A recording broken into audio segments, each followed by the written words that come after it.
ನಮಸ್ಕಾರ, ನಾನು ಚಂದನ್ ಶರ್ಮಾ ಮಾತನಾಡ್ತಾ ಇದ್ದೀನಿ. ನೋಡಿ, ಶಿವಯುಗ. What is the Shivayuga? ಹೌದು, ಪ್ರಜಾಪ್ರಭುತ್ವ ಅವೆಲ್ಲ ಯಾಕೆ ಅಂತ. ಹೌದು, ಟ್ರೂ. ಚೇಂಜ್ ಮಾಡೋಣ. I take it very constructively. Change ಮಾಡೋಣ. ನನಗೆ ಗೊತ್ತಿಲ್ಲ, ಚಿಕ್ಕ ಹುಡುಗರು ಹೇಳಿದ್ವಿ. ಚಿಕ್ಕ ಹುಡುಗ ಅಲ್ಲ, ನೀವು ದೊಡ್ಡವರು. ಕಲಾ ಮಾಧ್ಯಮ ಅಂದ್ರೆ ರಾಜರು ಬೇಡ ಅಂತ ತಾನೇ ನಾವು ಪ್ರಜಾಪ್ರಭುತ್ವ ತಗೊಂಡಿದ್ದು. ಯಾಕೆ ಪಟ್ಟಾಭಿಷೇಕ, ಯಾಕೆ ರಾಜ ದರ್ಬಾರು, ಯಾಕೆ ಇವತ್ತಿಂದ ಅವರ ಅದೇನೋ ಖಾನ್ದಾನ್ ಚೂರು ಏನಿವೆಲ್ಲ? ನಿಜ, absolutely I agree with you. ಸುದ್ದಿ ಎಲ್ಲಿ ಹುಟ್ಟುತ್ತೆ, ಯಾರಿಂದ ಬರುತ್ತೆ, ಹೇಗೆ ಬರುತ್ತೆ ಅನ್ನೋದನ್ನ ನಾವು ಹೇಳೋಕ್ಕಾಗೋದಿಲ್ಲ. ನನಗೆ ಟಾಪ್ ಟು ಬಾಟಮ್ಮು ಕಸ ಗುಡಿಸೋರಿಂದ ಹಿಡಿದು ಮೇಲ್ಗಡೆ ಟಾಪ್ವರೆಗೂ ನಾನು ಟಚಲ್ಲಿ ಇಟ್ಕೊಂಡಿರ್ತೀನಿ. ಇದು ನೀಶ್ ಅಂತ ಬ್ರ್ಯಾಂಡು, NICHE ಅಂತ, ಡಬಲ್ ಕಲರ್, ಪಳ ಪಳ ಅಂತ ಹೊಳಿತಾ ಇದೆ. ನನಗಿಷ್ಟ, ನನಗೆ ಶೂಸ್ ಇಷ್ಟ. Very good. ರಾಜ್ ನ್ಯೂಸ್ನ ಅನ್ನಪೂರ್ಣ ಇರು. ಇವತ್ತು ಏನು ಬಂದಿದೆ ಊಟ? ಇವತ್ತು ಯಾವ ಪಕ್ಷ ಸಂಘಟನೆನೂ ಬೇಕಾಗಿಲ್ಲ ರೀ ಇವರಿಗೆ. ಪಕ್ಷ ಸಂಘಟನೆ ಮಾಡಕ್ ಆಗೋದಿಲ್ಲ ಇವರಿಗೆ. It is a bad choice. ವಿಧಾನ ಪರಿಷತ್ನ 7 ಸ್ಥಾನಗಳಿಗೆ 8 ಮಂದಿ ಸ್ಪರ್ಧೆ. 7 ಸ್ಥಾನಗಳ ಪೈಕಿ ಕಾಂಗ್ರೆಸ್ 4, ಬಿಜೆಪಿ 2 ಗೆಲುವು ಫಿಕ್ಸ್ ಆಗಿದೆ ಬಹುತೇಕವಾಗಿ. ಕೈಪಡೆ 5ನೇ ಅಭ್ಯರ್ಥಿ ಬಗ್ಗೆ ಗೆಲುವಿನ ಬಗ್ಗೆ ಸಸ್ಪೆನ್ಸ್ ಇದು. ಕಾಂಗ್ರೆಸ್ನ ವಿನಯ್ ಕಾರ್ತಿಕ್ ಗೆಲುವಿನ ಗೇಮ್ ಪ್ಲಾನ್ ಏನಾದ್ರೂ ಮಾಡ್ಕೊಂಡಿದ್ದಾರಾ? ಸಂಖ್ಯಾಬಲ ಇಲ್ಲದಿದ್ರು ಅಭ್ಯರ್ಥಿ ಕಣಕ್ಕಿಳಿಸಿದ JDS. ನೋಡಿ, ಪರಿಷತ್ ಚುನಾವಣೆ ಏನೇನು ಹತ್ರ ಬರ್ತಾ ಇದೆ, ಹಾಗಾಗಿ ಕಾಂಗ್ರೆಸ್ ಆಗಿರಬಹುದು, JDS ಆಗಿರಬಹುದು, ಬಿಜೆಪಿ ಆಗಿರಬಹುದು, ಅಭ್ಯರ್ಥಿಗಳ ಗೆಲುವಿಗೆ ಎಷ್ಟೆಲ್ಲ ರಣತಂತ್ರವನ್ನ ರೂಪಿಸಬೇಕು ಅವರ ಲೆಕ್ಕಾಚಾರದಲ್ಲಿ ಅವರು ರೂಪಿಸಿಕೊಳ್ತಾ ಇದ್ದಾರೆ. ಕೊನೆಯ ಹಂತದ ಸ್ಟ್ರಾಟಜಿ ಇದು 3 ಪಕ್ಷಗಳಿಗೆ ಅಂದ್ರೆ ತಪ್ಪಾಗ್ಲಾರ್ದು. ವಿಧಾನ ಪರಿಷತ್ನ 7 ಸ್ಥಾನಗಳಿಗೆ 8 ಮಂದಿ ಸ್ಪರ್ಧೆಯನ್ನ ಮಾಡೋದಕ್ಕೆ ಈಗ ಲೆಕ್ಕಾಚಾರವನ್ನ ಹಾಕಲಾಗಿದೆ.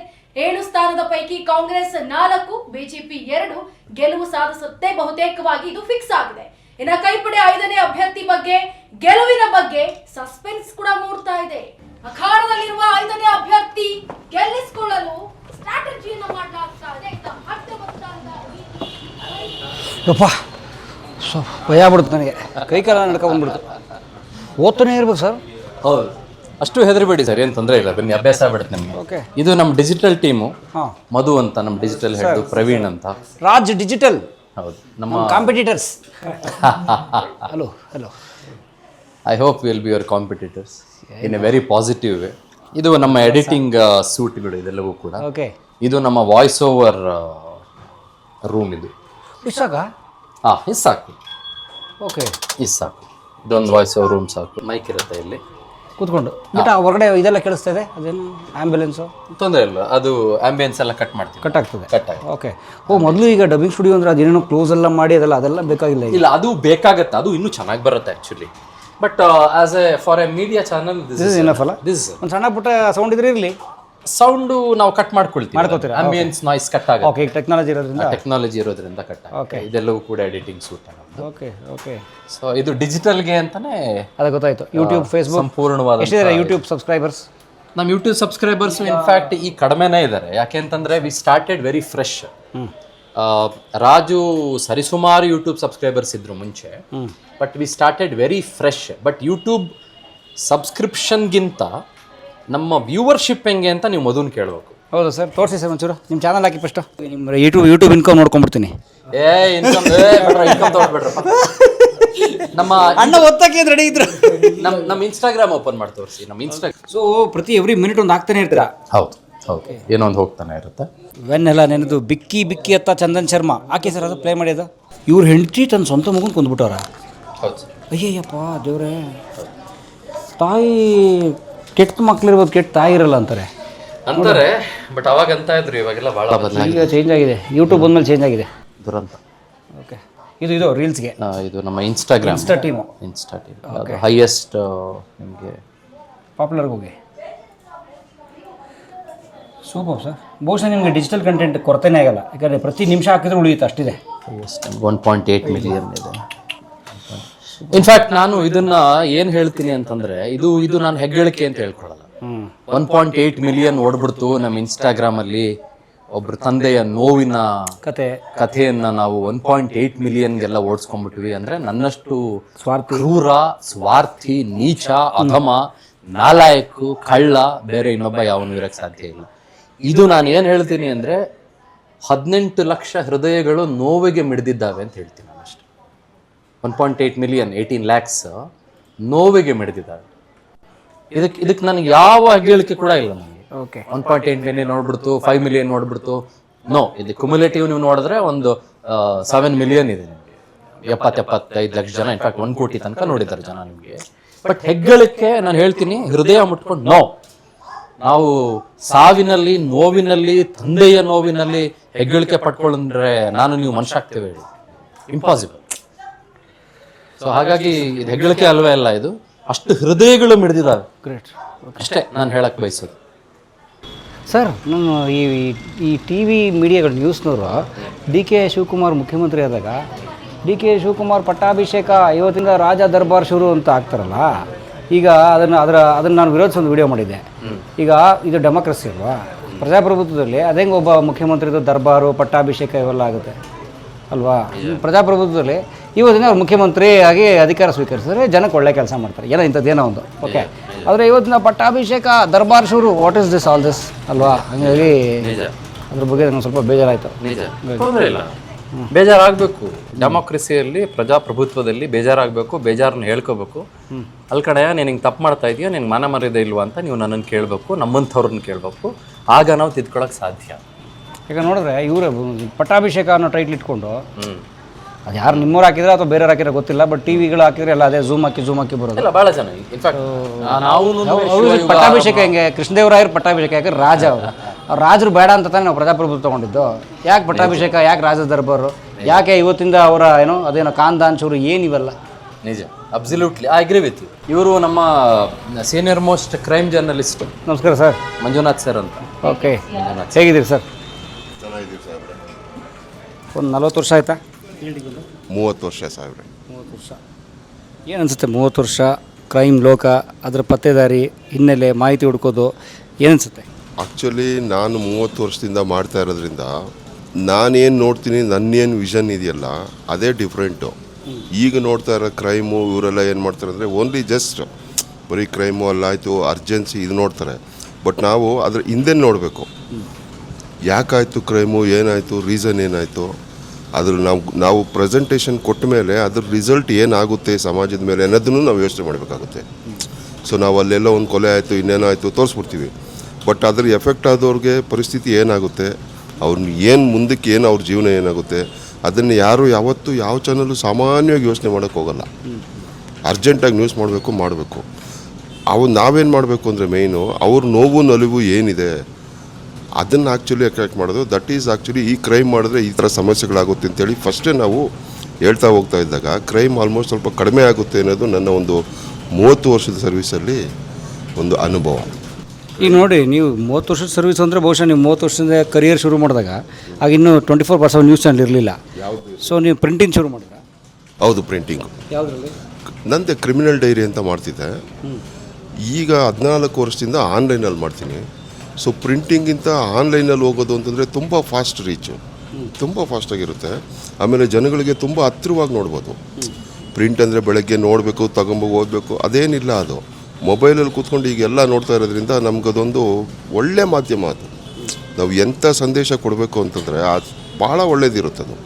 ಬಟ್ ಅದಕ್ಕೆ ನಾವು ಏನು ನ್ಯೂಸ್ ಮಾಡ್ತೀವಲ್ಲ, ಅದು ಕ್ರೈಮ್ ಅಂದಿದ ತಕ್ಷಣ ಎಲ್ಲರಿಗೂ ಜ್ಞಾಪಕ ಬರೋದೇನೆಂದರೆ ಏನೋ ಕೊಲೆ ಆಯಿತು, ಏನೋ ಮರ್ಡ್ರ್ ಆಯಿತು, ಏನೋ ಆಯಿತು, ಇದು ಈ ಥರದ್ದೇ ಇರುತ್ತೆ. ಆ ಕ್ರೈಮ್ ಅಂದರೆ ಅದೆಲ್ಲ ವೈಟ್ ಕಲರ್ ಕ್ರೈಮು ಬೇರೆ ಇರುತ್ತೆ, ಬರೀ ಪೊಲೀಸರು ಇದೇ ಎಲ್ಲನೂ. ಅದೆಲ್ಲನೂ ಒಂದು ಒಳ್ಳೆಯ ರೀತಿಯಲ್ಲಿ ನಾವು ಕೊಡಬೇಕು. ಹಿಂಗಾದರೆ ಹಿಂಗಾಗುತ್ತೆ, ಅದಕ್ಕೂ ಹಿಂಗೆ ಮಾಡಬಾರ್ದು, ಆ ಥರ ಸಂದೇಶಗಳು ಜಾಸ್ತಿ ಹೋಗ್ಬೇಕು. ಈಗ ಕ್ರೈಮ್ ಲೋಕದಲ್ಲಿ ಸುದ್ದಿ ಹುಡುಕ್ತಾ ನಿಮಗಿರೋ ಸವಾಲೇನೇನು? ಈಗಿರೋ ಸವಾಲುಗಳು ಏನು ಅಂತಂದರೆ, ಈಗ ಮೊದಲು ಏನಾಗ್ತಾಯಿತ್ತು ಅಂದರೆ ರೋಡ್ ಸೈಡಲ್ಲಿ ಹಿಡ್ಕೊಂಡು ಕತ್ತಿ ಮಚ್ಚು ಹಿಡ್ಕೊಂಡು ಹೊಡೆದಾಡೋರು, ಗುದ್ದಾಡೋರು ಎಲ್ಲ ಮಾಡೋರು. ಈಗ ಅದಲ್ಲ, ಈಗ ವೈಟ್ ಕ್ರೈಮ್ಗಳು ಜಾಸ್ತಿ ಆಗಿಬಿಟ್ಟಿದೆ ಈಗ. ಸೊ ವೈಟ್ ಕ್ರೈಮು ಈಗ ಯಾವ ರೀತಿ ಬರ್ತಾಯಿದೆ, ಏನು ಬರ್ತಾಯಿದೆ ಅಂತ ಯೋಚನೆ ಮಾಡೋದೇ ಕಷ್ಟ ಆಗಿಬಿಟ್ಟಿದೆ ಇವಾಗ. ಯಾವ್ಯಾವ ಆ್ಯಂಗಲಲ್ಲಿ ಏನೇನು ಬರುತ್ತೆ ಅಂತೇಳಿ. ವೈಟ್ ಕಾಲರ್ ಕ್ರೈಮ್ಗಳು ಬಿಳಿ ಬಟ್ಟೆ ಹಾಕ್ಕೊಂಡಿರ್ತಾರೆ, ಅಥವಾ ಇನ್ನೇನೋ ಭಾಳ ಸಮಾಜದಲ್ಲಿ ಗಣ್ಯ ವ್ಯಕ್ತಿಗಳು, ಅತಿ ಗಣ್ಯ ವ್ಯಕ್ತಿಗಳು ಅಂತ ತೋರಿಸ್ಕೊಂಡಿರ್ತಾರೆ ಶೋ. ಬಟ್ ಅವ್ರು ಇನ್ನೆಲ್ಲ ಹೆಂಗೆ ಬಂತು ಅನ್ನೋದನ್ನು ಆದಷ್ಟು ಚಾನಲ್ಗಳು ಕೆದಕಬೇಕಾಗುತ್ತೆ ಇವತ್ತು. ಅಲ್ಲ, ಒಂದು ಸುದ್ದಿ ಅಥವಾ ಒಂದು ಪಾತಕ ಲೋಕದ ಒಂದು ಸುದ್ದಿ ಹೇಗೆ ಹುಡುಕ್ತೀರಿ? ನಿಮ್ಮ ಇನ್ಫಾರ್ಮರ್ಸ್ ಇರ್ತಾರೆ, ಅಥವಾ you go behind the story, ಅಥವಾ ನಿಮ್ಗೆ ಹೇಗೆ ಸಿಗುತ್ತೆ? ಅದನ್ನು ನಾವು ಹೇಳೋಕ್ಕಾಗೋದಿಲ್ಲ. ಏಕೆಂದರೆ ನಾವು ಯಾವುದೇ ಹೋದರೂ ನನ್ನ ಇದರಲ್ಲಿ ನನಗೆ ಟಾಪ್ ಟು ಬಾಟಮ್ಮು, ಕಸ ಗುಡಿಸೋರಿಂದ ಹಿಡಿದು ಮೇಲ್ಗಡೆ ಟಾಪ್ವರೆಗೂ ನಾನು ಟಚ್ಚಲ್ಲಿ ಇಟ್ಕೊಂಡಿರ್ತೀವಿ.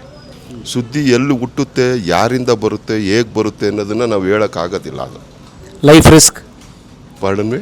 ನಿಮ್ಗೆ ಲೈಫ್ ರಿಸ್ಕ್ ಅದು ಸಹಜ. ಅದು ಅದ್ರ ಬಗ್ಗೆ ಯೋಚನೆ ಮಾಡೋಕ್ಕಾಗಲ್ಲ. ನನಗೆ ಮೊದಲೇ ನಾನು ಫೀಲ್ಡ್ ಬಂದು ಒಂದು 15 ವರ್ಷಕ್ಕೆ ಮುಂಚೆನೇ ಹೇಳಿದ್ರು, ಪೊಲೀಸರು ಹೇಳಿದರು, ಒಂದು ಗನ್ ಲೈಸೆನ್ಸ್ ಇಟ್ಕೊಂಬಿಡಿ ಅಂತ ಹೇಳಿದ್ರು. ಆ ಗನ್ ಲೈಸೆನ್ಸು ಅವೆಲ್ಲ ಇಟ್ಕೊಂಡಾಗಿಂದ ನಮಗಿನ್ನೂ ಭಯ ಜಾಸ್ತಿ ಆಗುತ್ತೆ ಹೊರತು ಕಡಿಮೆ ಆಗೋದಿಲ್ಲ. ಅದು ಯಾವುದು ನಮ್ಗೆ ಬೇಕಾಗಿಲ್ಲ. ಆಮೇಲೆ ನನ್ನ ಸಿಸ್ಟಮ್ ಏನಂತಂದರೆ, ಯಾವುದೇ ಒಬ್ಬ ವ್ಯಕ್ತಿ ಇನ್ನೊಬ್ರು ಯಾರೋ ಹೇಳಿದ್ರು, ಇನ್ನೊಬ್ರು ಏನೋ ಮಾಡಿದ್ರು ಅಂತೇಳಿ ನಾನು ಮಾಡೋದಿಲ್ಲ ಸುದ್ದಿ. ನಾನು ನನ್ನದೇ ಆದ ಒಂದು ರೀತಿಯಲ್ಲಿ ನಾವು ತನಿಖೆ ಮಾಡ್ಕೊಂಡು ಹೋಗ್ತೀವಿ. ನಾವು ಕರೆಕ್ಟ್ ಇದೆ ಅಂತ ತಕ್ಷಣ, ಯಾಕಂದರೆ ನಾನೊಂದು ಸುದ್ದಿ ಮಾಡಿತು ಅಂತಂದರೆ ನಾವು ಯಾರು ಸುದ್ದಿ ಮಾಡಿರ್ತೀವೋ ಆ ವ್ಯಕ್ತಿನೂ ನನ್ನ ಇಷ್ಟೊಂದು ಇತಿಹಾಸ ಇಷ್ಟು ಕರೆಕ್ಟಾಗಿ ನಿಖರವಾಗಿ ಹೇಳ್ತಾ ಇದ್ದಾರಲ್ಲ ಅಂತ ಯೋಚನೆ ಮಾಡಬೇಕು 4 ಸತಿ. ಆ ಯೋಚನೆ ಮಾಡಿದಾಗ ಏನಾಗುತ್ತೆ, ಅವನು ಥ್ರೆಟನಿಂಗ್ ಕಾಲ್ ಮಾಡೋದೇ ಇಲ್ಲ. ಅವನು ಬಟ್ ಬಂದಿದ್ದಾವಂಥವು ಬಂದಿದ್ದಾವೆ ಸರ್, ಮಹಾನ್ ವ್ಯಕ್ತಿಗಳಿಂದ ಎಲ್ಲ ಬಂದಿದೆ. ಮಚ್ಚು ಕತ್ತಿ ಬತ್ತೀವಿ ಅಂತಲೇ ಹೇಳಿದ್ರು. ನಾವು ಅವ್ರಿಗೆ ಡೈಲಾಗ್ ಹೊಡೆದಿದ್ದೀವಿ, ಕೈಯೆಲ್ಲ ನಾವೇ ಶುರು ಆಗ್ಬಿಟ್ಟಿದೆ, ನಮಗೂ ಮಚ್ಚು ಕೆಳಗಡೆ ಇಟ್ಟು ಎತ್ಕೊಳ್ಳೋಂಗೆ ಅವಕಾಶ ಕೊಡಬೇಡಿ ಅಂತಲೂ ಡೈಲಾಗ್ ಹೊಡೆದಿದ್ದೀವಿ. ನಾವು ಘನಾಂಧಾರಿ ವ್ಯಕ್ತಿಗಳೆಲ್ಲ ಮಾಡಿದ್ದಾರೆ, ಇಲ್ಲ ಅಂತ ಇಲ್ಲ, ಮಾಡಿದ್ದಾರೆ. ಅದಕ್ಕೆಲ್ಲ ಹೆದರಬೇಕಾದ ಅವಶ್ಯಕತೆ ಇಲ್ಲ. ಸತ್ಯ ಯಾವಾಗೂ ಸತ್ಯನೇ. ಏನು ಮಾಡ್ಬೋದು ಕೊನೆಯಲ್ಲಿ ನಮಗೆ ಒಂದು ಜೈಲ್ಗೆ ಹಾಕ್ಬೋದು, ಇಲ್ಲ ಸಾಯಿಸ್ಬೋದು. ಅವೆರಡೇ ತಾನೇ, ಅವೆರಡಕ್ಕೂ ನಾವು ಹೆದರಲ್ಲ. Yes sir. ಶುಭವಾಗಲಿ, ಹುಷಾರಾಗಿ ಮಾಡಿ. Thank you. ಇವರು ಅಷ್ಟೇ, ಇವರು ಶಿವಣ್ಣ ಅಂತ, ಶಿವಣ್ಣವರೇ ನಮಸ್ತೆ. ನಮ್ಮ ಕ್ರೈಮ್ ಹೆಡ್ ಸರ್. ನಮ್ಮ ಸಂಸ್ಥೆ ಬಗ್ಗೆ ಭಾಳ ಒಲವಿರೋರು. ಓಕೆ, ಎಷ್ಟು ವರ್ಷ ಆಯ್ತು ರಾಜಿಗೆ ಬಂದು? ರಾಜಿಗೆ ಈಗ 5-6 ತಿಂಗಳಾಯಿತು. 5 ತಿಂಗಳಾಯಿತು. ಅದಕ್ಕೆ ಮೊದಲು ಅಂದರೆ ಸಮಯ ಟಿ ವಿ ಇದ್ದೆ, ಪ್ರಜಾ ಟಿ ವಿ ಇದ್ದೆ. ಈಗ ರಾಜು, ಈಗ ಕ್ರೈಮ್ ಒಂದು 5 ತಿಂಗಳಾಯಿತು. ಇಲ್ಲಿ ಅಲ್ಲಿ ಮಾಡ್ಕೊಂಡು ಹೋಗ್ತಾ ಇದ್ದಾರೆ. ಬೆಳವಣಿಗೆಯನ್ನು ಭಾಳ ಹತ್ತಿರದಿಂದ ಕಂಡಿದ್ದಾರೆ ಶಿವಣ್ಣ. ಕ್ರೈಮ್ ಸುದ್ದಿ ಒಂದು 24/7 ಚಾನಲ್ಗೆ ಬೇಕು ಅನ್ಸುತ್ತಾ? ಅಂದರೆ ಚಾನಲ್ ಹಿತಾಸಕ್ತಿ ಬಿಟ್ಟು ಕ್ರೈಮ್ ಸುದ್ದಿ ಯಾವ ರೀತಿ ಮಾಡ್ತೀವಿ, ಯಾವ ರೀತಿ ಜನರಿಗೆ ಕೊಡ್ತೀವಿ ಅನ್ನೋದು ಆಧಾರದ ಮೇಲೆ ಬೇಕಾ ಬೇಡ ಅನ್ನೋಂಥದ್ದು ನಿರ್ಧಾರ ಆಗುತ್ತೆ. ಕ್ರೈಮ್ ಸುದ್ದಿಗಳು ಜನರನ್ನ ಎಚ್ಚರಿಸೋದಕ್ಕೆ ಬೇಕಾಗುತ್ತೆ, ಬಿಟ್ಟರೆ ಪ್ರವೋಕ್ ಮಾಡೋದಕ್ಕೆ ಅಥವಾ ಅದನ್ನು ಇನ್ನೊಂದು ಸರ್ತಿ ಅದನ್ನೇ ಮಾಡಲಾಗಿ ತಗೊಳ್ಳೋದಕ್ಕೆ ಬೇಕಾಗಿರಲ್ಲ. ಸೊ ಜನರಲ್ಲಿ ಅರಿವು ಮೂಡಿಸೋದಕ್ಕೆ, ಕಾನೂನಿನ ಅರಿವು ಮೂಡಿಸೋದಕ್ಕೆ ಕ್ರೈಮ್ ಸುದ್ದಿಗಳು ಬೇಕಾಗತ್ತೆ. ಅದು ಬಿಟ್ಟರೆ 24/7 ಕ್ರೈಮ್ ಸುದ್ದಿ ಬೇಕಾ ಅಂತಂದರೆ ನಾವು ಯಾವ ಥರದ್ದು ಪಿಕ್ ಮಾಡ್ತೀವಿ ನಮ್ಮ ಚಾನಲ್ಗಳಲ್ಲಿ ಅನ್ನೋಂಥದ್ದು ಬೇಕು. ಈಗ ನನಗೆ ನಮ್ಮದೇ ಚಾನಲಲ್ಲಿ ಹೇಳೋದಾದರೆ 2 ಭಾಳ ಪ್ರಮುಖವಾದ ಕ್ರೈಮ್ ಸುದ್ದಿಗಳನ್ನು ನಾವು ಕಳೆದ 1.5 ತಿಂಗಳಲ್ಲಿ ಮಾಡಿದ್ವಿ. ನಾವು ಒಂದು, ವಿಕ್ಟೋರಿಯಾ ಆಸ್ಪತ್ರೆಯಲ್ಲಿ ಒಬ್ಬರಿಗೆ ಆಪ್ರೇಷನ್ ಮಾಡೋವಾಗ ನೆಗ್ಲೆಕ್ಟ್ ಮಾಡಿದ್ರು ಅನ್ನುವಂಥದ್ದು ಒಂದು ಕ್ರೈಮ್ ಆ್ಯಂಗಲ್ ಸುದ್ದಿ ಬಂದಿತ್ತು. ಅದನ್ನು ನಾವು ರಾಜ್ ನ್ಯೂಸು ಚಂದನ್ ಸರ್ ನೇತೃತ್ವದಲ್ಲಿ ಡಿಫ್ರೆಂಟಾಗಿ ತೊಗೊಂಡ್ವಿ. ನಾವು ಹೇಗೆ ಇಡೀ ಅದು ಕ್ರೈಮ್ ಹೇಗಾಗುತ್ತೆ, ಆಸ್ಪತ್ರೆಯ ಜವಾಬ್ದಾರಿ ಏನಿತ್ತು, ಇವ್ರ ಜವಾಬ್ದಾರಿ ಏನು, ಮೆಡಿಕಲ್ ಟರ್ಮ್ಸ್ ಏನು. ಸೊ ಅದು ಭಾಳ ವಿಸ್ತೃತವಾಗಿ ರಾಜ್ ನ್ಯೂಸು ಇಡೀ ಕರ್ನಾಟಕ ಜನತೆಗೆ ತೋರಿಸಿದ್ದು ಒಂದು ಡಿಫ್ರೆಂಟ್ ಆ್ಯಂಗಲಲ್ಲಿ. ಈಗ ಮೊನ್ನೆ ವೆನಿಲಾ ಮರ್ಡ್ರ್ ಆದಮೇಲೆ ಒಂದು ಪುಟ್ಟ ಮಗು ಮರ್ಡ್ರ್ ಆಗುತ್ತೆ. ಆ ಮರ್ಡ್ರ್ ಸುದ್ದಿಯನ್ನು ಕೂಡ ನಾವು ರಾಜ್ ನ್ಯೂಸಲ್ಲಿ ಭಾಳ ವಿಭಿನ್ನವಾಗಿ ತೋರಿಸಿದ್ವಿ. ಏನಂದರೆ ನಾವು ಆ ಕ್ರೈಮ್ ಆ್ಯಂಗಲ್ನೇ ತಗೊಂಡಿಲ್ಲ. ಒಂದು ಪುಟ್ಟ ಮಗು, ತಂದೆ ಮಗುವಿನ ಸಂಬಂಧ, ಈ ಸಮಾಜದ ಸಂಬಂಧ, ಹೇಗೆ ಆ ಮಗು ಇನ್ನೂ ಎಷ್ಟು ಬೆಳಿಬೇಕಾಗಿತ್ತು, ಕಂಪ್ಲೀಟಾಗಿ ಒಂದು ದಿನ ಪೂರ್ತಿ ಚಂದನ್ ಸರ್ ಅವ್ರ ನೇತೃತ್ವದಲ್ಲಿ ಅಂದರೆ ಭಾಳ ಡಿಫ್ರೆಂಟಾಗಿ ಅವರು ಒದ್ರು, ಸಾಯಿಸಿದ್ರು ಅಥವಾ ಇನ್ನೊಂದು ಇತ್ಯಾದಿ ಬಿಟ್ಟು ಸೊ ಇನ್ನೊಂದೇ ಆ್ಯಂಗಲಲ್ಲಿ ತೋರಿಸೋವಂಥ ಪ್ರಯತ್ನವನ್ನು ರಾಜ್ ನ್ಯೂಸ್ ಮಾಡಿದ್ದು ನಮಗೆ ಕ್ರೈಮಲ್ಲಿ ಡಿಫ್ರೆಂಟ್ ಅನಿಸ್ತು. ಅಂದರೆ ತುಂಬ ಜನರಿಗೆ ಆ ಥರದ್ದು ಇರುತ್ತೆ, ಮಗು ಕನೆಕ್ಟಿವಿಟಿ ಇರುತ್ತೆ, ತಂದೆಯ ಭಾವನೆಗಳೇನು, ಆ ಮಗುವಿನ ಹೇಗೆ ಆ ಮಗು 5.5 ವರ್ಷದಲ್ಲಿ ಹೇಗಿತ್ತು, ಏನೆಲ್ಲ ಬಯಸ್ತಾ ಇತ್ತು, ತಂದೆ ಏನೆಲ್ಲ ಕನಸ್ಕೊಂಡಿದ್ರು, ಅವ್ರನ್ನೇ ಮಾತಾಡಿಸ್ತಾ ತುಂಬ ಜನರಿಗೆ ಕನೆಕ್ಟ್ ಆಯಿತು. ಹೌದಲ್ವಾ, ಕ್ರೈಮನ್ನು ಹಿಂಗೂ ಕೂಡ ತೋರಿಸ್ಬೋದು ಅನ್ನೋ ಥರ ಭಿನ್ನವಾಗಿ ನಾವು ಕೂಡ ನೋಡ್ತಿದ್ವಿ. 24 ಗಂಟೆ ಕ್ರೈಮ್ ನ್ಯೂಸ್ ಚಾನಲ್ ಅಗತ್ಯ ಇದೆಯಾ ಅಂತಂದರೆ ನನಗೇನು ಹಂಗೆ ಅನಿಸಲ್ಲ. ಒಂದು ಬಸ್ ಸರ್, ಶುಭವಾಗಲಿ. Thank you. ಒಳ್ಳೆ ಕಡಕ್ಕಾಗಿದ್ದಾರೆ ಸರ್. ಪೊಲೀಸ್ ಆಗ್ಬೇಕಾಯ್ತು ನೀವು. ನಮ್ಮ ಜ್ಯೋತಿ ಅವರು, ನಮ್ಮ ಬುಲೆಟಿನ್ ಪ್ರೊಡ್ಯೂಸರು. ನಮಸ್ತೆ ಜ್ಯೋತಿ ಅವರೇ, ಹೇಗಿದ್ದೀರಿ? ಫಸ್ಟ್ ಬುಲೆಟಿನ್ ಪ್ರೊಡ್ಯೂಸರ್ ಅಂದರೆ ಏನು? ಸರ್, ನೀವು ಆನರಲ್ಲಿ ನೋಡ್ಬೋದು, ಆ್ಯಂಕರ್ಗಳು ಮಾತಾಡ್ತಿರ್ತಾರೆ, ಬ್ರೇಕಿಂಗ್ ಲೈನ್ಸ್ ಹೋಗ್ತಿರುತ್ತೆ. ಅದ್ರ ಹಿಂದೆ ಒಂದಷ್ಟು ಜನರ ಶ್ರಮ ಇರುತ್ತೆ ಸರ್. ಆಗಲೇ ಹೇಳಿದಾಗೆ ಇನ್ಪುಟ್ಟು, ಔಟ್ಪುಟ್ಟು ಎಲ್ಲರ ಶ್ರಮನೂ ಇರುತ್ತೆ. ನಾವು ಔಟ್ಪುಟ್ ಏನಂದರೆ ಮೇಲೆ ನೀವು ಸ್ಕ್ರೀನಲ್ಲಿ ಏನು ನೋಡ್ತಿರ್ತೀರಲ್ಲ, ಟಿ ವಿ ಸ್ಕ್ರೀನಲ್ಲಿ, ಅದನ್ನು ಸಿದ್ಧಪಡಿಸುವಂಥವ್ರು ಮತ್ತು ಆ್ಯಂಕರಿಗೆ ಇಲ್ಲಿಂದ ಮಾಹಿತಿಯನ್ನು ಕೊಡುವಂಥವ್ರು. ಆ್ಯಂಕರ್ ಬಾಯಿ ಬಿಡಲು ಬೇಕಾದ ಸರಕು ಕೊಡುವವರು. ಹೌದು, ಹಂಗೆ ಹೇಳ್ಬೋದು. ಆ್ಯಂಕರ್ ಬಾಯಿ ಬಿಡಿಸುವವರು. All the best. ಯಾವ ಊರಿನವರು? ಮಂಡ್ಯ ಸರ್. ಥ್ಯಾಂಕ್ ಯು ಮಾ. ಭಾಳ ಇಂಟ್ರೆಸ್ಟಿಂಗ್ ಅಂದರೆ ಅವ್ರ ಯಜಮಾನರು ಧನು ಅಂತ, ಅವರು ಇಲ್ಲೇ ಕೆಲಸ ಮಾಡ್ತಾರೆ. ಅವರು BP, ಇವರು BP ಏರಿಸ್ಕೊಳ್ಳಲ್ಲ. BP ಬುಲೆಟಿನ್ ಪ್ರೊಡ್ಯೂಸರ್ ಅವರು. ಇವರು ಹಾಯ್ ಸರ್, ಹೇಗಿದ್ದೀರಾ? ಆರಾಮಾಗಿ ಸಿನಿಮಾ ಸುದ್ದಿಗಳನ್ನು ಮಾಡ್ತಾರೆ. ಬನ್ನಿ, ನಾವು ನೀವು ತುಂಬ ಹತ್ರ. ಸಿಕ್ಕಿದ್ದೀವಿ ನಾವು ಫಿಲ್ಮ್ ಫೆಸ್ಟಲ್ಲಿ ಸಿಕ್ಕಿದ್ದೀವಿ. ನಿಮ್ಮದು ಶಾರ್ಟ್ ಫಿಲ್ಮ್ ನೋಡಿದ್ರಾ? ಡಾಕ್ಯುಮೆಂಟ್ರಿ ಇದು ಇತ್ತಲ್ವಾ? ಓಕೆ, ಸ್ಕ್ರೀನಿಂಗ್ ಇತ್ತು ಮೊನ್ನೆ ಲಾಸ್ಟ್ ಇಯರ್. ಹೌದು ಹೌದು ಲಾಸ್ಟ್. Okay, thanks lot. ತಮ್ಮ ಹೆಸರು ಪರಿಚಯ ಹೇಳಿ. ಧನು ಅಂತ, ಧನು ಯಲಗಚ್ಚು. ಯಾವ ಊರಿನವರು? ನಮ್ದು ಹಾವೇರಿ. ಹಾವೇರಿ. ಆಹಾ, ಯಾಲಕ್ಕಿ ನಾಡು. ಹೆಬ್ಬಾಗಿಲು. ಹೌದು, ಓಕೆ, ಉತ್ತರ ಕರ್ನಾಟಕ. ಏನು ಮಾಡ್ತಿದ್ದೀರಿ ಇಲ್ಲಿ? ಇವತ್ತು ಗಿಲ್ಲಿ ಇಂಡಸ್ಟ್ರಿಗೆ ಪೂರ್ಣ ಪ್ರಮಾಣದ ನಾಯಕನಾಗಿ ಎಂಟ್ರಿ ಕೊಡ್ತಾ ಇದ್ದಾನೆ. ಅದು ಯಾರು, ಬಿಗ್ ಬಾಸ್ ಗಿಲ್ಲಿ? ಹೌದು, ಗಿಲ್ಲಿ. ಓಕೆ. ಸೊ KVN ಪ್ರೊಡಕ್ಷನಲ್ಲಿ ಅವ್ರಿಗೆ ಬಂಡವಾಳ ಹೂಡ್ತಾ ಇದ್ದಾರೆ. ನಮ್ಮ ಚಂದ್ರಮೋಹನ್ ಬಾಂಬೆ ಮಿಠಾಯಿ, ಆಮೇಲೆ ಡಬಲ್ ಇಂಜಿನ್ನು ಆ ಸಿನಿಮಾ ಮಾಡಿದಂಥ ಡೈರೆಕ್ಟರ್ ಅವರಿಗೆ ಡೈರೆಕ್ಷನ್ ಮಾಡ್ತಾ ಇದ್ದಾರೆ. ಅದರ ಒಂದು ಇವತ್ತು ಸ್ಟೋರಿ. ಏನು ಇಂಟರ್ವ್ಯೂಗೆ ಹೋಗಿರ್ತೀರ ಅವರು? ಅಂದರೆ 21ನೇ ತಾರೀಕಿಗೆ ಸಿನಿಮಾ ಮುಹೂರ್ತ ಇದೆ. ಜಸ್ಟ್ ಅದೊಂದು ಪ್ರೋಮೋ ಬಿಟ್ಟಿದ್ದಾರೆ, ಅಂದರೆ ಅನೌನ್ಸ್ ಮಾಡಿದ್ದಾರೆ ಸಿನಿಮಾ ಗಿಲ್ಲಿದು. ಅಂದರೆ ಇಷ್ಟು ದಿನ ಎಲ್ಲ ಕಾತರದಿಂದ ಕಾಯ್ತಾ ಇದ್ರು. ಗಿಲ್ಲಿ ಬಿಗ್ ಬಾಸಿಂದ ಬಂದ ಮೇಲೆ ಏನು ಮಾಡ್ತಾಯಿಲ್ಲ, ಸಿನಿಮಾ ಡೈರೆಕ್ಷನ್ ಮಾಡ್ತಾಯಿಲ್ಲ. ಅಂದರೆ ಬಿಗ್ ಬಾಸಲ್ಲಿ ಹೇಳಿದರು ಗಿಲ್ಲಿ, ಅಂದರೆ ನಾನು ಡೈರೆಕ್ಷನ್ ಮಾಡೋವಂಥ ಕನಸಿದೆ ಅಂತ ಎಲ್ಲ ಹೇಳಿದರು. ಸೊ ಹಾಗಾಗಿ ಹೊರಗೆ ಬಂದ ಮೇಲೆ ಏನು ಮಾಡ್ತಾಯಿಲ್ಲ ಮತ್ತು ಒಂದಿಷ್ಟು ಸಾಕಷ್ಟು ಪ್ರಶ್ನೆಗಳಿದ್ದು, ಬರೀ ವೇದಿಕೆಯಲ್ಲೇ ಮುಳುಗೋಗ್ಬಿಟ್ರು ಗಿಲ್ಲಿ ಅಂತ. ಸೊ ಅದಕ್ಕೆಲ್ಲ ಈ $1 ಮಿಲಿಯನ್ ಏನು ಪ್ರಶ್ನೆ ಇದ್ವು, ಅದಕ್ಕೆಲ್ಲ ಇವತ್ತು ಒಂದು ಉತ್ತರ ಸಿಕ್ಕಿದೆ. ಗಿಲ್ಲಿ ನಾಯಕನಾಗಿ ಎಂಟ್ರಿ ಕೊಡ್ತಾ ಇದ್ದಾರೆ. ಸೊ ಅದಕ್ಕೆ KVN ಬಂಡವಾಳ ಆಗ್ತಾಯಿದೆ. ಅದರ ಒಂದು ಸ್ಟೋರಿ. ಮತ್ತು ಶಿವಣ್ಣ ಅವರು ತಮಿಳ್ ಸಿನಿಮಾದ ಸೆಟ್ಟಲ್ಲಿ ಎಂಜಾಯ್ ಮಾಡ್ತಕ್ಕಂಥ ಒಂದು ವಿಡಿಯೋ ವೈರಲ್ ಆಗಿದೆ. ಸೊ ಅದ್ರ ಮೇಲೆ ಇವತ್ತಿನ ಒಂದು ಸ್ಟೋರಿಗಳು. ದಿನ ಬರ್ತಿದ್ದಂಗೆ ಸ್ಟೋರಿ ಎಲ್ಲ ಹುಡುಕಿ ಚಂದನ್ ಸರಿಗೆ ಕಳಿಸೋದು, ಅವ್ರು ಅದನ್ನು ಓಕೆ ಮಾಡೋದು, ಯಾವ ಸ್ಟೋರಿ ಇದು. ಆಮೇಲೆ ಕನ್ನಡಕ್ಕೆ ಜಾಸ್ತಿ ಇಲ್ಲಿ ನಮ್ಮ ಇದರಲ್ಲಿ ಏನಂದರೆ ಕನ್ನಡ ಸಿನಿಮಾಗಳಿಗೆ, ಕನ್ನಡ ಇಂಡಸ್ಟ್ರಿಗೇ ಆದ್ಯತೆ ಕೊಡ್ತಕ್ಕಂಥದ್ದು. ಅಲ್ಲಿನ ಸ್ಟೋರಿನ ಫಸ್ಟ್ ಪ್ರಿಫರೆನ್ಸ್ ಕೊಡೋದೇ ಕನ್ನಡ ಸ್ಟೋರಿಗಳಿಗೆ. ಸೊ ಚಂದನ್ ಸರ್ ಆಗಲಿ, ಮಂಜು ಸರ್ ಆಗಲಿ. ಈಗ ನೋಡಿ, ಇದು ಸುದ್ದಿ ಆಯ್ತು. ಈಗ ಗಿಲ್ಲಿ ಒಂದು ಸಿನಿಮಾದಲ್ಲಿ ಅಭಿನಯಿಸ್ತಿದ್ದಾರೆ, ಅದು ಜನಕ್ಕೆ ಹೇಳಿದ್ರಿ. ಆಮೇಲೆ ಈ ಶಿವಣ್ಣ ತಮಿಳ್ ಸೆಟ್ಟಲ್ಲಿ ಎಂಜಾಯ್ ಮಾಡ್ತಾರೆ, ಜನಕ್ಕೆ ಹೇಳಿದ್ರಿ. ವಿಮರ್ಶೆ ಥರದ್ದು ಮಾಡಲ್ವ ನೀವು? ಅಂದರೆ ಈಗ ಬರೀ ಸಿನಿಮಾ ವಿಮರ್ಶೆ ಅಲ್ಲ, ವ್ಯಕ್ತಿತ್ವದ ವಿಮರ್ಶೆ, ಒಬ್ಬ ನಟ ಹೇಗಿರಬೇಕು, ನಟಿ ಹೇಗಿರಬೇಕು, ಸೊ ಹೇಗಿತ್ತು ಸಿನಿಮಾ ಲೋಕ, ಹೇಗಾಯಿತು, ಈ ಥರದ್ದೆಲ್ಲ ಮಾಡ್ತೀರಾ? ಅಂದರೆ ಅದು ಟಾಪಿಕ್ ಆ ಥರ ಬಂದಾಗ ಆ ಥರ. ಈಗ ಒಂದು ಥಿಯೇಟ್ರು ಸಿಂಗಲ್ ಸ್ಕ್ರೀನ್ಗಳು ಇತ್ತೀಚಿನ ದಿನದಲ್ಲಿ ಸಿಂಗಲ್ ಸ್ಕ್ರೀನ್ಗಳು ನಶಿಸಿ ಹೋಗ್ತಾ ಇದೆ. ಸಿಂಗಲ್ ಸ್ಕ್ರೀನಲ್ಲಿ ಇರ್ತಕ್ಕಂಥ ಕಲಾವಿದರುಗಳಿಗೆ ತೊಂದರೆ, ಅಂದರೆ ಅಲ್ಲಿನ ಕಾರ್ಮಿಕರಿಗೆ ತೊಂದರೆ ಆಗ್ತಾಯಿದೆ ಅಂಥ ಒಂದು ಟಾಪಿಕ್ ಬಂದಾಗ ಅದರದ್ದೇ ಆದಂಥ ಒಂದು ಡಿಬೇಟ್ನ ತೊಗೊಂಡು ಆ ಥರ ಮಾಡ್ತೀವಿ ಹೊರತು, ಅಂದರೆ ನಮ್ಮ ಇದರಲ್ಲಿ ಏನು ವಿಮರ್ಶೆ ಥರ ಏನು ಮಾಡಲ್ಲ. ಥಿಯೇಟ್ರ್ ರಿವ್ಯೂ ಎಲ್ಲ ಮಾಡ್ತೇವೆ. ಇದರಲ್ಲಿ ಆ ಒಂದು ಪ್ಯಾಕೇಜಲ್ಲಿ ಎವ್ರಿ ಫ್ರೈಡೇ ಈ ಥರ ಇದು ಇದ್ದಾಗ ನಾವು ಅದನ್ನು ವಿಮರ್ಶೆನ. ಅಂದರೆ ನೀವು ಯಾರೋ ಒಬ್ಬರು ಸಿನಿಮಾ ನೋಡಿ ಅದನ್ನು ಸಿನಿಮಾ ಅಪ್ರಿಸಿಯೇಷನ್ ಅಂತಾರಲ್ಲ ನಮ್ಮ ಕಡೆ, ಅಂದರೆ ಅದೊಂದು ಕಲ್ಚರ್, ವಿದೇಶದಲ್ಲೆಲ್ಲ ಕಲ್ಚರ್, ಸಿನಿಮಾ ಅಪ್ರಿಸಿಯೇಷನ್ ಕಲ್ಚರ್ ಇದೆ. ಸೊ ಆ ಥರದ್ದು ಮಾಡಲ್ಲ. ಅಂದರೆ ಸಿನಿಮಾದ್ದು ಏನಿದೆ ಅನ್ನೋದನ್ನು ನಾವು ಅವತ್ತಿನ ಅದೇ ಆಡಿಯನ್ಸ್ ಕೇಳ್ತಿರ್ತೀರಲ್ಲ, ಸೂಪರ್ ಡೂಪರ್ ಮೈ ಬ್ಲೂಡಿಂಗ್ ಅಂತ ಇರ್ತಾರಲ್ಲ ಅಂತ. ಅದು ಅದರ ಜೊತೆಗೆ ನಾವು ಒಂದು ಸ್ಕ್ರಿಪ್ಟಲ್ಲಿ ಮೆನ್ಷನ್ ಮಾಡಿರ್ತೀವಿ. ಆ್ಯಂಕರ್ ವಾಯ್ಸ್ ಅವ್ರು ಕೊಟ್ಟಿರ್ತಾರೆ, ಅದಕ್ಕೆ ತಕ್ಕಂಥ ವಿಜುವಲ್ ವೈಸ್ ಸಿನಿಮಾ ಹೇಗಿದೆ ಏನು ಅನ್ನೋದ್ರ ಬಗ್ಗೆ ಒಂದಿಷ್ಟು ವಿಮರ್ಶೆಗಳನ್ನು. ಸೊ ಒಂದು ಸಿನಿಮಾದ ಎಜುಕೇಟಿವ್ ಪರ್ಪಸ್ಸು, ಸೊ ಅದರಲ್ಲಿರುವಂಥ ಎಸ್ಥೆಟಿಕ್ಸು, ಆರ್ಟ್ ಸೆನ್ಸ್ ಇತ್ಯಾದಿಯ ಅಪ್ರಿಸಿಯೇಷನ್ ಇರೋಲ್ಲ. ಅದೇ ಇನ್ನು ಮುಂದಿನ ದಿನದಲ್ಲಿ ಅದನ್ನು ಚಂದನ್ ಸರ್ ಮಾರ್ಗದರ್ಶನದಲ್ಲಿ ಡಿಜಿಟಲ್ಗೆ ಈ ರೀತಿಯಾದಂಥ ಒಂದಿಷ್ಟು ಕಂಟೆಂಟ್ಗಳು ಮಾಡೋ ಒಂದಿಷ್ಟು ಪ್ಲ್ಯಾನ್ಗಳು ಮಾಡಿದ್ದೀವಿ. ಒಂದು ಹೊಸ ರೂಪದಲ್ಲಿ ರೂಪಾಂತರಗೊಂಡಂತಹ ರಾಜ್ ನ್ಯೂಸ್ ಹೊಸ ಪ್ರಯತ್ನಗಳನ್ನು ಮಾಡ್ತಾ ಇದೆ. ಮುಂದಿನ ದಿನದಲ್ಲಿ ನೀವು ಹೇಳಿದಂತಹ ಒಂದಿಷ್ಟು ಸಬ್ಜೆಕ್ಟ್ಗಳನ್ನು ಈಗ ನಾವೆಲ್ಲ ಪ್ಲ್ಯಾನ್ ಮಾಡ್ತಾಯಿದ್ದೀವಿ. ಅದಕ್ಕೆ ಮುಂದಿನ ವೇದಿಕೆ ಡಿಜಿಟಲ್ ಪ್ಲಾಟ್ಫಾರ್ಮ್. ಇವತ್ತಿನ ಒಂದು ದಿನದಲ್ಲಿ ನಮಗೆ ಡಿಜಿಟಲ್ ಮಾಧ್ಯಮ ಅನ್ನೋದು ಒಂದು ಪ್ರಭಾವಿ ಮಾಧ್ಯಮ ಆಗಿದೆ. ಎಲ್ಲ ಕಡೆಯೂ ಕೂಡ ಈಗ ನಾವು ಯಾವಾಗಲೂ ಚಾನಲ್ನ ನೋಡೋಕ್ಕಾಗ್ತಾ ಇರಲ್ಲ. ಇವಾಗ ಮೊಬೈಲಲ್ಲೇ ಎಲ್ಲ ಬೇಕು, ಬೆರಳು ತುದಿಯಲ್ಲೇ ಎಲ್ಲ ಇದು. ಸೊ ಹಾಗಾಗಿ ನಾವು ಡಿಜಿಟಲ್ ಮುಖಾಂತರ ಏನನ್ನು ಒಂದಿಷ್ಟನ್ನ ಪುಷ್ ಮಾಡಬೇಕು, ಅಲ್ಲಿಂದ ಏನು ಪುಷ್ ಮಾಡಬೇಕು, ಅಲ್ಲಿ ಕೂಡ ಈ ರೀತಿಯಾದಂಥ ಒಂದಿಷ್ಟು ಕಂಟೆಂಟ್ಗಳನ್ನ ಮಾಡೋದಕ್ಕೆ ಒಂದಿಷ್ಟು ಸಿದ್ಧತೆಗಳು ಕೂಡ ನಡೀತಾ ಇದೆ. All the best. Thank you sir. ಯಾರು ನಿಮ್ಮ ಫೇವ್ರೆಟ್ ಆ್ಯಕ್ಟ್ರು? ಎಲ್ಲರೂ ಸರ್. ಬಚಾವಾಗ್ಬಿಟ್ರು ಅವರು.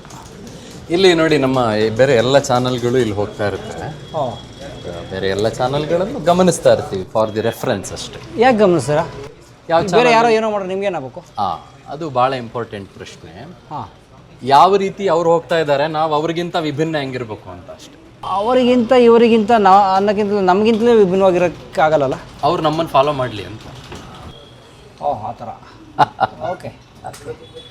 ನಾವು ಒಂದು ಹೊಸ ವೇದಿಕೆ ಹಾಕೊಡೋಣ, ನಾವು ಒಂದು ಹೊಸ ದಾರಿ ಸೃಷ್ಟಿ ಮಾಡೋಣ, ಹೋಗೋ ದಾರಿಲಿ ನಾವು ಹೋಗೋದು ಬೇಡ. ಓಕೆ. ಹಾಗಾಗಿಯೂ ನಾವು ಏನೇನು ಮಾಡ್ತಿರ್ತಾರೆ, ಭಾಳ ಇಂಪಾರ್ಟೆಂಟ್ ಪೊಲಿಟಿಕಲ್ ಡೆವಲಪ್ಮೆಂಟ್ಗಳೇನೋ ಆಗ್ತಿರ್ತವೆ. ಓಕೆ. ಈಗ ಫಾರ್ ಎಕ್ಸಾಂಪಲ್ ನೋಡಿ, ಅಲ್ಲಿ ನಿಮಗೆ NDTV ಓಡ್ತಾ ಇದೆ. ಇನ್ಫ್ಯಾಕ್ಟ್ ಅದಕ್ಕಿಂತ ಹಿಂದೆ ಅಲ್ಲಿ ಮೇಲೆ ಬರ್ತಾ ಇದೆಯಲ್ಲ, ಗ್ಯಾರಂಟಿ ನ್ಯೂಸ್ ಬರ್ತಾ ಇದೆಯಲ್ಲ, ಅಲ್ಲಿ ಆಲ್ ಜಜೀರಾ ಬೇರೆ ಬೇರೆ ಚಾನಲ್ಗಳನ್ನು ನಾವು ಹಾಕೊಂಡಿದ್ವಿ. ಯಾಕಂದರೆ ಇರಾನ್ ಮತ್ತು ಇಸ್ರೇಲು ಅಮೆರಿಕದ ಯುದ್ಧ ಇತ್ತು, ಅಲ್ಲಿನ ಡೆವಲಪ್ಮೆಂಟ್ಗಳನ್ನು, ಯಾಕಂದರೆ ನಮಗೆ ಇಂಟರ್ನ್ಯಾಷನಲ್ ಲೆವೆಲಿನ ಕನೆಕ್ಷನ್ಸ್ ಇಲ್ವಲ್ಲ ನಮಗೆ, ಸೊ ಅದನ್ನು ನಾವು ಫಾಲೋ ಮಾಡಲೇಬೇಕಾಗುತ್ತೆ ಸಹಜವಾಗಿ. ಹಾಗಾಗಿ ಇನ್ನಿತರರು ಕೂಡ ಏನು ಮಾಡ್ತಿದ್ದಾರೆ ಅಂತ, not necessarily that we follow them, not exactly, but ನಮಗೆ ಒಂದು ಮಾಹಿತಿ ಇರಬೇಕಲ್ಲ, ಓಕೆ, ಏನಾಗ್ತಿದೆ ಪ್ರಪಂಚದಲ್ಲಿ ಸುತ್ತಮುತ್ತ ಅಂತ. ಈಗ ನಿಮ್ಮ ರಿಪೋರ್ಟರ್ಸ್, ನಿಮ್ಮದು ಮತ್ತು ಎನಿ ನ್ಯೂಸ್ ಚಾನಲ್, ಅವರ ರಿಪೋರ್ಟರ್ಸು ಕರ್ನಾಟಕದಲ್ಲಿ ಇರ್ತಾರೆ, ಇಡೀ ಕರ್ನಾಟಕ ಇದೆ, ಡಿಸ್ಟ್ರಿಕ್ಟ್ ವೈಸ್ ಇದೆ. ಔಟ್ ಆಫ್ ಕರ್ನಾಟಕ ಎಲ್ಲ ಜಿಲ್ಲೆಗಳಲ್ಲೂ ಇದ್ದಾರೆ, ಚೆನ್ನೈಯಲ್ಲಿದ್ದಾರೆ, ತಿರುಪತಿಯಲ್ಲಿದ್ದಾರೆ, ದೆಹಲಿಯಲ್ಲಿ ಕೂಡ ನಮ್ಮ ರಿಪೋರ್ಟ್ ಇದ್ದಾರೆ. ದೆಹಲಿ ನಿಮಗೆ ಕೇಂದ್ರ ಸ್ಥಾನ ಅಲ್ವೇ, ಓಕೆ. ಸೊ ಅನೇಕ ರಾಜಕೀಯ ಡೆವಲಪ್ಮೆಂಟ್ಗಳು ನಡೆಯೋದು ದೆಹಲಿಯಲ್ಲಿ ಅಲ್ವೇ. ಓಕೆ. ಸೊ ಅದರ ಇಂಟರ್ನ್ಯಾಷನಲ್ ಸುದ್ದಿಗಳಿಗೆ you depend on the other peoples. ಎರಡು ರೀತಿ ಇದೆ ಅದಕ್ಕೆ. ನಿಮಗೆ PTI ಇದೆ, PTI ಇದೆ, ಅದು ಆಮೇಲೆ ರಾಯ್ಟರ್ಸ್ ಇದೆ, ರಾಯ್ಟರ್ಸ್ ಇದೆ, ಆಮೇಲೆ ANI ಇದೆ. ನಿಮಗೆ ANI ಅಂತ ಒಂದು ಸುದ್ದಿ ಮೂಲ ಇದೆ, ನಾವು ಅವರ ಸಬ್ಸ್ಕ್ರಿಪ್ಷನ್ ಕೂಡ ತೊಗೊಂಡಿರ್ತೀವಿ ನಾವು.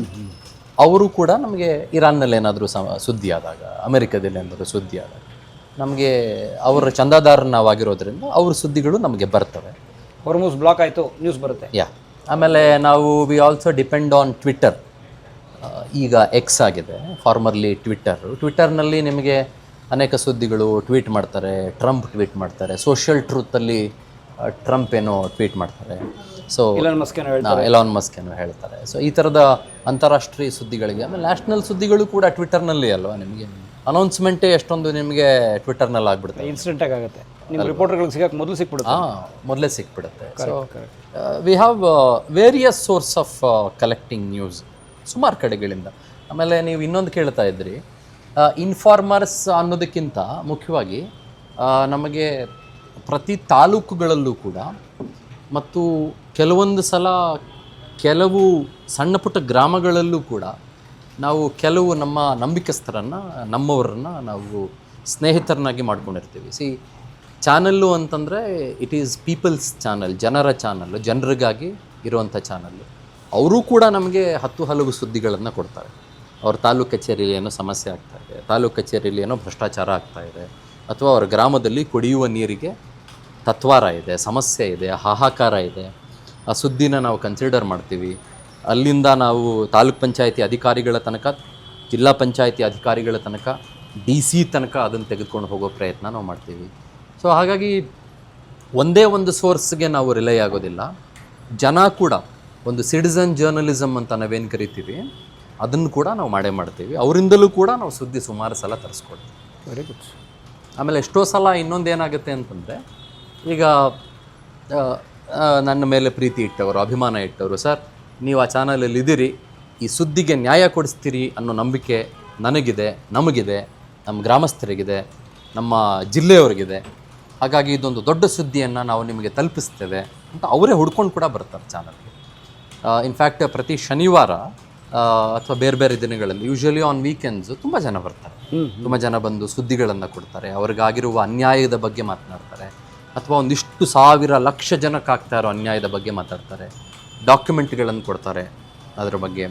ನಾವು ಅದನ್ನು ನಮ್ಮ ಇನ್ವೆಸ್ಟಿಗೇಷನ್ ಟೀಮ್ಗೆ ಕೊಟ್ಟು ನಾವು ಅದನ್ನು ಸಂಪೂರ್ಣವಾಗಿ ಲೀಗಲ್ ಒಪಿನಿಯನ್ ತೊಗೊಳ್ತೀವಿ. ಲೀಗಲ್ ಒಪಿನಿಯನ್ ತೊಗೊಂಡ್ಮೇಲೆ ನಾವು ಅದ್ರ ಡೇಟಾ ಕಲೆಕ್ಟ್ ಮಾಡ್ತೀವಿ. ಅದಾದಮೇಲೆ ವಿಜುವಲ್ಸ್ ಕಲೆಕ್ಟ್ ಮಾಡ್ತೀವಿ, ನಾವು ಅದರದ್ದು ಬೈಟ್ಸ್ ಕಲೆಕ್ಟ್ ಮಾಡ್ತೀವಿ ನಾವು ಅದರದ್ದು. ಅದಾದಮೇಲೆ ಯಾವ ಆಯಕಟ್ಟಿನ ಅಧಿಕಾರಿಗಳನ್ನು ನಾವು ಸಂಪರ್ಕಿಸಿದರೆ ಆ ಸುದ್ದಿಗೆ ಒಂದು ತಾಕತ್ತು ಬರುತ್ತೆ, ಶಕ್ತಿ ಬರುತ್ತೆ. ಅದಾದಮೇಲೆ ಯಾವ ಮಿನಿಸ್ಟ್ರು ಅಥವಾ ಮುಖ್ಯಮಂತ್ರಿಗಳ ಕಡೆಗೆ ಇದು ಹೋಗಬೇಕಾ, ಅವರಿಂದಾನೇ ಇದು ರಿಸಾಲ್ವ್ ಆಗಬೇಕಾ, ಆ ಪ್ರಯತ್ನ ಕೂಡ ನಾವು ಮಾಡ್ತೀವಿ. ನಮ್ದು ಏನು ಅಂತಂದರೆ ಸೊಲ್ಯೂಷನ್ ಜರ್ನಲಿಸಮ್ನ ಕಡೆಗೆ ನಾನು ಹೆಚ್ಚಿನ ಗಮನ ಹರಿಸ್ತೀನಿ ಅನ್ಸಮ್ಮ. ಓಕೆ. ಸುಮ್ಮನೆ ತೋರಿಸಿ ಬಿಟ್ಬಿಡೋದಲ್ಲ, ನಡುನೀರಲ್ಲಿ ಕೈ ಬಿಟ್ಬಿಡೋದಲ್ಲ, ಒಂದು ಅಂತ್ಯ ಕಾಣಿಸ್ಬೇಕು. ಎಲ್ಲದಕ್ಕೂ ನಾವು ಒಂದು ಲಾಜಿಕಲ್ ಎಂಡಿಗೆ, ಲಾಜಿಕಲ್ ಕನ್ಕ್ಲೂಷನ್ಗೆ ತೆಗೆದುಕೊಂಡು ಹೋಗೋಕ್ಕೆ ಸಾಧ್ಯ ಆಗದಿರಬಹುದು. ಆದರೆ ಸಾಧ್ಯವಾದಷ್ಟು ನಮ್ಮ ಕೈಯಲ್ಲಿ ನಾವು ಅದನ್ನು ಮಾಡೋ ಪ್ರಯತ್ನ ನಾವು ಮಾಡ್ತೀವಿ. That is what Raj news is for. ಆಮೇಲೆ ಹಿಂದೆ ಇದ್ದಂಥ ಸಂಸ್ಥೆಗಳಲ್ಲಿ ಕೂಡ ನಾವು ಇದನ್ನೇ ಮಾಡ್ಕೊಂಡು ಬಂದಿದ್ದು. ಅಫ್ಕೋರ್ಸ್ ಅದಕ್ಕೆ ಭಾಳ ಸರಿಸುಮಾರು ಜನರ ಪ್ರೀತಿ, ವಿಶ್ವಾಸ ಮತ್ತು ಬೆಂಬಲ, ಸಪೋರ್ಟು ಅದೆಲ್ಲವೂ ಕೂಡ ಇದ್ದೇ ಇತ್ತು. So we are able to do it. ಇದು ನೀಶ್ ಅಂತ ಬ್ರ್ಯಾಂಡು, NICHE ಅಂತ. ಓ, ನೀಶ್ ಅಂತ. ನೀಶ್ ಅಂತ, ಡಬಲ್ ಕಲರ್. ಹಾಂ, ಪಳ ಪಳ ಅಂತ ಹೊಳಿತಾ ಇದೆ. ನನಗಿಷ್ಟ, ನನಗೆ ಶೂಸ್ ಇಷ್ಟ. Very good. ಓಕೆ, ಬನ್ನಿ. Group head. ಹೌದು ಸರ್, ಹೌದು. ಗ್ರೂಪ್ ಹೆಡ್ ಅಂತ ನಮ್ಮ ಚಂದನ್ ಅವರ ಕಚೇರಿ, ಅವ್ರ ಕ್ಯಾಬಿನ್ ನೋಡೋಣ. ಹೋಣ ಸರ್. Thank you. ನಮಸ್ತೆ. ಬನ್ನಿ ಸರ್, ದಯಮಾಡಿ ಬನ್ನಿ ಪ್ಲೀಸ್. ನೀವು ಬನ್ನಿ. ನೀವು ಸರ್, ನಿಮ್ಮ ಆಫೀಸ್ ಸರ್, ನೀವು ಫಸ್ಟ್ ಹೋಗಿ ಸರ್. ಕ್ಯಾಬಿನ್ನಲ್ಲಿ ಏನಿಲ್ಲ ಸರ್, ಮನಸ್ಸಲ್ಲಿ ಭಾಳ ಇದೆ. ನೋಡಿ, ಶಿವಯುಗ. What is the Shivayuga? ಹೌದು, ಪ್ರಜಾಪ್ರಭುತ್ವ ಅವೆಲ್ಲ ಯಾಕೆ ಅಂತ. ಹೌದು, ಟ್ರೂ. ಚೇಂಜ್ ಮಾಡೋಣ.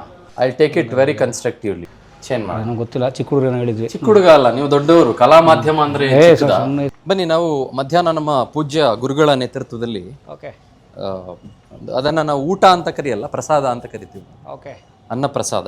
ಅಮ್ಮ ನಮಸ್ತೆ ಅಮ್ಮ, ಹೇಗಿದ್ದೀರಾ? ಚೆನ್ನಾಗಿದ್ದೀರಾ? ಇನ್ಫ್ಯಾಕ್ಟ್ ನಮಗೆ ಅನ್ನ ಬಡಿಸೋ ಅನ್ನಪೂರ್ಣೆಯವರು ಇವರೆಲ್ಲರೂ. ಅನ್ನಪೂರ್ಣೆಯರು ಇವರೇ ನಮ್ಗೆಲ್ಲ. ರಾಜ್ ನ್ಯೂಸ್ನ ಅನ್ನಪೂರ್ಣೆಯರು. ಇವತ್ತು ಏನು ಬಂದಿದೆ ಊಟ? ಇವತ್ತು ಚಪಾತಿ. ಚಪಾತಿ ಇಲ್ಲಿ, ಅನ್ನ ಇಲ್ಲಿ, ಆಮೇಲೆ ಗಟ್ಟಿ ಸಾರು ಇಲ್ಲಿ ಬಂದಿದೆ, ಆಮೇಲೆ ಇದು ಪಪ್ಪು ದಾಲ್ ಬಂದಿದೆ. ಆಮೇಲೆ ಈ ಥರ ಹಪ್ಪಳ ಇರುತ್ತೆ ಸ್ನೇಹಿತರೆ. ನೀವು ಹಪ್ಪಳನ ಏನು ಮಾಡ್ಬೋದು ಗೊತ್ತಾ? ಈ ಥರ ತೊಗೊಂಡು ಭಾಳ ಚೆನ್ನಾಗಿರುತ್ತೆ, ಸೀಡ್ಸ್ ಥರ ತಿನ್ಬೋದು. ಮಜ್ಜಿಗೆ ಇದೆ. ಹಾಂ, ಮಜ್ಜಿಗೆ ಇರುತ್ತೆ. Unlimited food. ಏನಮ್ಮ ದೀಪ ಊಟಕ್ಕೆ ಬಂದೇನಮ್ಮ? ದೀಪ ಬಂದು ನೋಡಿ ಊಟಕ್ಕೆ. ಅವ್ರ ಮನೆಯಿಂದ ಬಾಕ್ಸ್ ತಂದವ್ರೆ. ಜಾನ್ ಇದಾರಲ್ಲ, ಡಬಲ್ ಸ್ಟಾರ್ ಜಾನ್ ಇದಾರಲ್ಲ ಅವರು, sub inspector John, double star. ಇವರು ಕಲಾ ಮಾಧ್ಯಮ ಪ್ರೇಕ್ಷಕರು, ಇವರು ವೀಕ್ಷಕರು, ಸಬ್ಸ್ಕ್ರೈಬರು. ಬಂದ ತಕ್ಷಣ ಅವ್ರು ಖುಷಿ ಪಡಿಸ್ಬಿಟ್ರು ನನಗೆ. ಗೊತ್ತಲ್ಲ ಸರ್, ನೋಡ್ತಾ ಇರ್ತೀನಿ. ಯಾವ John? Sir proper Kengeri. Kengeri. ನಾವು ಒಂದು ದಿವಸ ನಮ್ಮನ್ನು ಇಂಟರ್ವ್ಯೂ ತೆಗಿಯೋದು ಕಷ್ಟಪಡ್ತಾ ಇದ್ದೀನಿ ಸರ್. ತೆಗಿತಾ ಇದ್ದೀರಲ್ಲ, ಊಟ ಮಾಡ್ತಾವ್ರು ನೋಡಿ ಕಷ್ಟಪಟ್ಟು ಮಾಡಿ. Thank you. ನನಗಂತೂ ತುಂಬ ಇಷ್ಟ ಆಯ್ತು ಈ ಊಟ, ಭಾಳ ಚೆನ್ನಾಗಿದೆ. ಒಂದು ದಾಲು, ಇನ್ನೊಂದು ಪಲ್ಯ, ಇನ್ನೊಂದು ಚಪಾತಿ. ಸೊ ನಿಮಗೆ ಪ್ರೋಟೀನ್, ಕಾರ್ಬೋಹೈಡ್ರೇಟ್ಸ್ ಏನೇನು ಬೇಕಲ್ಲ ಎಲ್ಲ ಇದೆ ಇದರಲ್ಲಿ. So thank you so much Raj news, Raj music and Chandan Sharma and his team. ಎಲ್ಲರೂ ಕಲಾ ಮಾಧ್ಯಮ ನೋಡಿ, ಸಬ್ಸ್ಕ್ರೈಬ್ ಮಾಡಿ, ಗಂಟೆ ಹೊಡಿ. ಅಷ್ಟೇ. ಈ ವಿಡಿಯೋ ನೋಡಿದ್ದಕ್ಕೆ ನಿಮಗೆ ತುಂಬ ಧನ್ಯವಾದಗಳು. ಪುಸ್ತಕಗಳನ್ನು ಓದು ಮನಸ್ಸನ್ನು ಅರಳಿಸುತ್ತೆ, ಬುದ್ಧಿಯನ್ನು ಚುರುಕು ಮಾಡುತ್ತೆ, ಕಾಣದ ಹೊಸ ಲೋಕವನ್ನು ಪರಿಚಯಿಸುತ್ತೆ. ಹಾಗಾಗಿ ಓದಿ, ಓದುವ ಸಂಸ್ಕೃತಿ ಹೆಚ್ಚಾಗ್ಲಿ. ಧನ್ಯವಾದ.